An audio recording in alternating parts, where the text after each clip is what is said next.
skåp. Så ska ni få följa med till ett knytkalas som min syster Cassandra har bjudit in till. Och det är så likt henne för hon vill inte laga mat själv.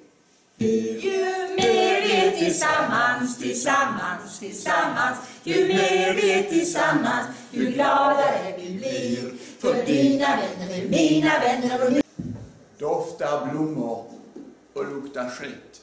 Sånt är livet. Gott och ont.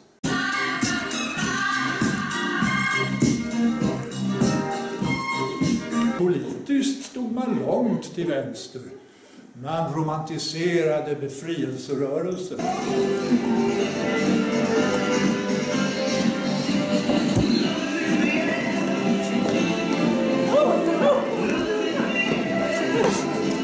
Att vi ska göra en tidsresa under 1900-talet med hjälp av musik. Ja, den idén fick vi när vi blev tvingade att se på en film som vår brorson hade knåpat ihop och som var väl kanske lite långtråkig. Men vår resa med musik, den blev jättebra. Så ni är välkomna.